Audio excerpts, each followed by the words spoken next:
Honorable members, Ambassador Zheng, fellow attendees, ladies and gentlemen, good evening. I am Taipei City Mayor柯文哲. It's a great pleasure for me to be here tonight as the first mayor from Taiwan to make speech to our friends at the European Parliament. Today, my topic is a proud city with a progressive value. Because my English is not so good, okay, please allow me to speak slowly. Cities are even more important than before. The global urban population has now surpassed the rural population, and the trend will continue. However, I believe this trend is for the better, because cities that don't, on the whole, create problems, rather they provide solutions. As a mayor, I try to resolve problems encountered daily by my citizens. I focus on the issue themselves. If the water doesn't run, it doesn't matter who is the ruling party, because people will complain. I often say that if we can treat all small problems well, then there will be no big problem. I would like to tell you my story first, okay? My background was quite different from that of most politicians in Taiwan and in other countries, I believe, okay? I was a surgeon for 30 years before I became the mayor. In fact, I had been the director of surgical intensive care unit at the National Taiwan University Hospital for 17 years before I became the mayor. And my past daily life was fully occupied by clinical work, research, and teaching. Then, at 8 o'clock in the morning, on the 17th of February 2014, when I finished my night shift, I took off my white coat and hung it on a hook, walked out of the hospital individually, okay, single person, and started my campaign for Taipei City Mayor. Why did I make such a big change in my career and start the campaign for Taipei City Mayor? Because I myself wanted a change in Taiwan political culture. The people of Taipei, were tired of long-term story of political rivalry and trickery.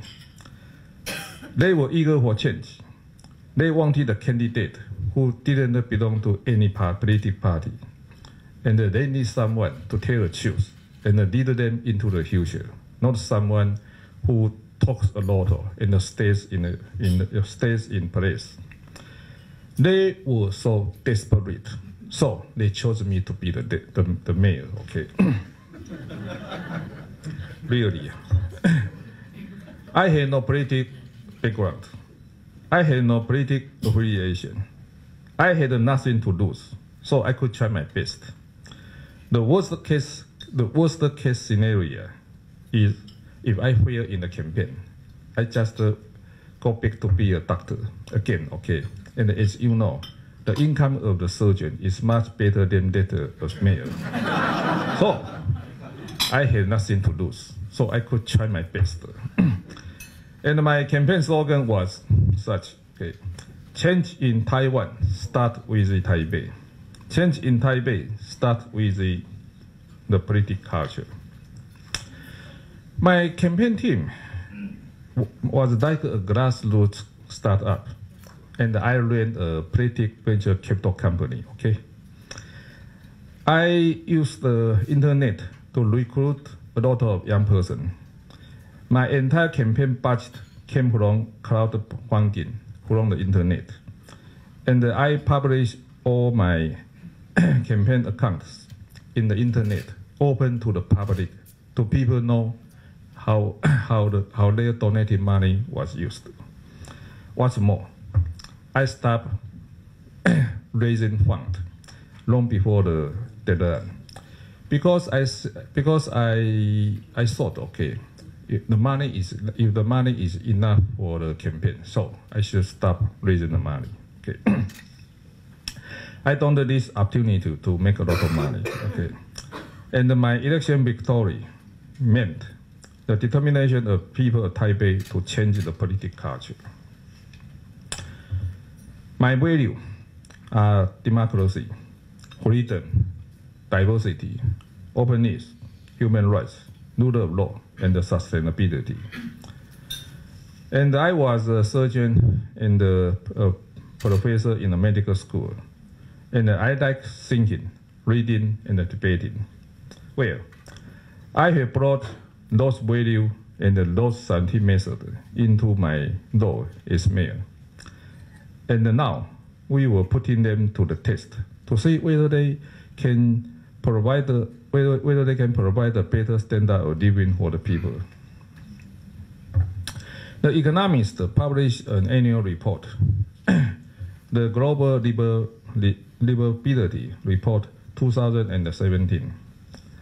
140 cities were assessed. And if the city rated above 80, that means the city has a high living standard. And the first one, the best, is Melbourne, Australia. The second, Vienna. And overall, most highly ranked cities were European or North American. The top 5 cities in Chinese cultural circle in this rating report were Singapore, Hong Kong, Taipei, Suzhou, Beijing. And as you can find in this slide, in comparison to Suzhou and Beijing, Taipei has higher rating in healthcare, culture and environment, and education, and the same rating in stability and infrastructure. This means Taipei has an advantage in soft power. I believe a modern, livable city should embody values such as democracy, freedom, diversity, and openness. These are soft power, and these are what Taipei does best. Chinese society have their own culture and values, as Western society also have their Western value. But how to integrate Western values and beliefs into Chinese societies? Taipei has overcome this difficulty and has become a good example. Taipei is within the so-called Chinese cultural circle. However, it has integrated the progressive Western value into the society. As mayor of Taipei, I hope the change that we made in Taipei, we have made in Taipei, will expand to other Asian cities. Here are a few examples that we have done in Taipei. Living justice. In 2016, at Taipei, the ratio of housing price to income is 15.64. That means it takes more than 15 hours income to buy an average apartment. Housing has become a big problem, especially for young people. The solution is to provide more public rent housing. And after I came to my office, I started the public housing campaign program. And by the end of this year, there will be 12,000 units under construction. Of course, it will take another 3 years to be completed. However, if we didn't start, then it's impossible for them to be complete in the future. Gender equality. Taipei is the most gender equality city in Asia. I believe gender equality will enable us to solve the labor shortage problem and the low fertility rate. And this will increase the city's competitiveness. Okay. Taipei is the first local government in Taiwan to set up an office of gender equality. This year, we will pilot a program giving gender equality seal to public and private organizations in line with the UN Development Program and the EU practice. Public trust. You have only 3 seconds to evaluate an organization where to check toilet. If you have only 30 minutes to evaluate a city where to check market. So, especially the traditional market, not the supermarket, okay? So, I mean, market is something you can check people's daily life in the city. So we started the market remodeling. In the past, my previous mayors, they don't care market. Because, do you know why? Because usually it takes more than 4 years to complete the remodeling. And I mean, when it is complete, maybe you are not the mayor at the time, okay? So they don't like to do this job. And as you may wonder, in this market, okay, in fact, it is in, they spend more than 18 years in the plan stage. And after I came to my office, I said, stop thinking, stop arguing.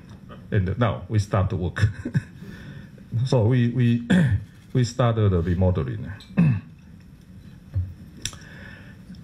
Openness.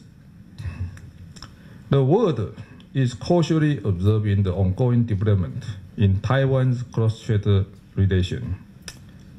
Taipei and Shanghai are the 2 largest cities on either side of the strait. And Taipei and Shanghai co-host the annual Taipei-Shanghai City Forum. This is an example of cross-strait city-to-city exchange. We try to keep the Taipei-Shanghai City Forum, no matter who came to the power in the central government. We work hard to reach a middle ground, and both cities cooperate to pursue greater happiness for their people, and we will keep on working together. This is something I want to express here. In February 2016, I rode bicycle from northernmost of Taiwan to southernmost of Taiwan. In total, there are 520 kilometers, and I complete the journey within 18 hours, 28 hours, within 1 day, okay? And someone asked me, okay, are you crazy? But this is something I hope to express to my people, okay? Taiwan is a small country. Without courage, what can we do? Nothing.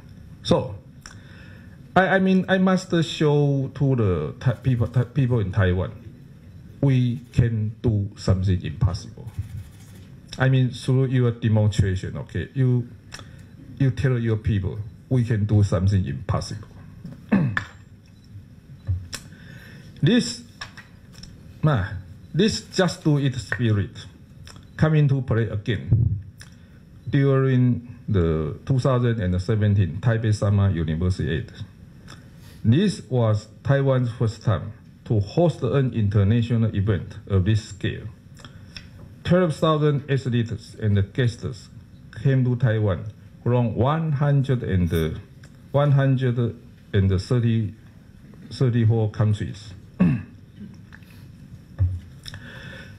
The motto of this event was, bring Taiwan to the world, and bring the world to Taiwan, and let Taiwan be seen by the whole world. 2017 University lifted the spirits of the Taiwanese people. Initially, people are critical or skeptical. However, finally it was a great success. It took them by surprise. It moved them. I believe this is what will always remain in the hearts of the Taiwanese people. I mean, we must let Taiwan people believe that we can do something impossible. Okay. It is very important to learn from the rest of the world. Each trip overseas means a chance to learn from the world. And on our current trip, I will become the first mayor to visit Turkey. Because I believe each trip overseas is a chance to learn from the world. And this is one of the reasons I went to cities where no other Taiwanese mayors have ever been. Dr. Xu Zuoyun is a scholar at Taiwan academic think tank.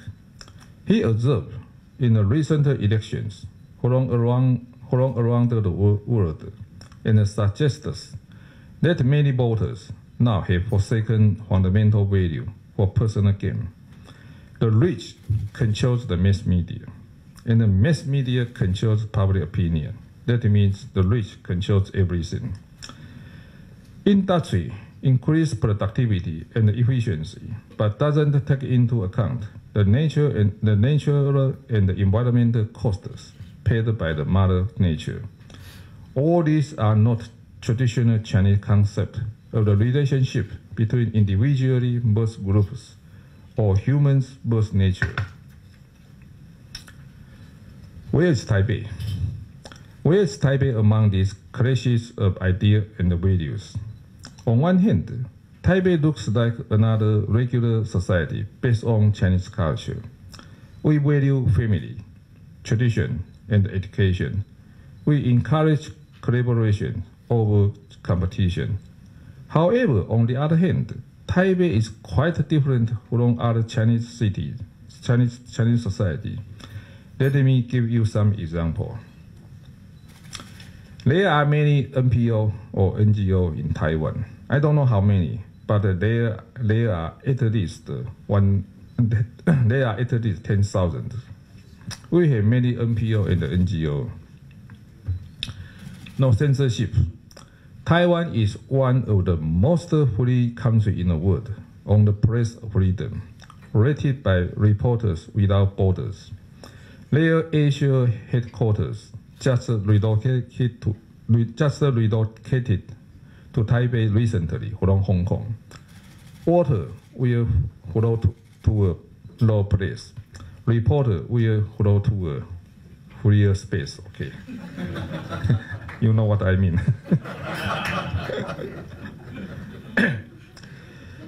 For the fast-breaking festival last year, 50,000 Muslims gathered in Taipei main station to celebrate with their friends and family. You can imagine, this is very amazing. Can you imagine 50,000 Muslims gathered together in a non-Muslim country to celebrate fast-breaking festival? This means Taiwan is very open.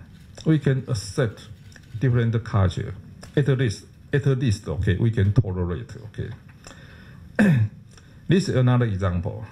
Last October, 120,000 show up for the Pride Parade. This is the biggest one in Asia. There are more than 5,000 to fly to Taipei from overseas because it was a milestone year for same-sex marriage rights. Taiwan's constitutional court ruled it legal. Perhaps you find it puzzling how this coexists peacefully in a city like Taipei. So this is one character, Taipei. We can accept much different ideas peacefully in Taiwan. So I think these are Taipei's values.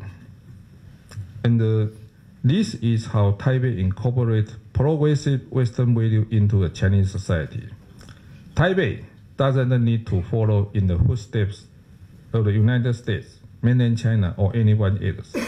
But we stick to our values and beliefs, which are democracy, freedom, diversity, openness, human rights, rule of law, and sustainability.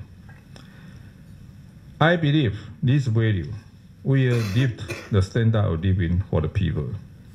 And these values and beliefs are the very reason why I was elected to be the mayor. They are aligned with the European Union's fundamental rights of dignity, freedom, equality, solidarity, citizen rights, and justice. And this is why European cities should cooperate with Taipei. I believe we will mutually benefit from this partnership. Everyone knows what is wrong and what is right. So the only thing to do now is to insist on these values. Citizens of Taipei didn't vote for me because I play by the party rules or I fit in the current political culture, but because I believe and insist what they already believe in their demand. So I will stand up for this value: democracy, freedom, diversity, openness, human rights, rule of law, and sustainability. And these are the values and beliefs that I will keep fighting for. At last, I will always remember the people of Taipei didn't vote for me to conform to the political culture, but to change it. Thank you.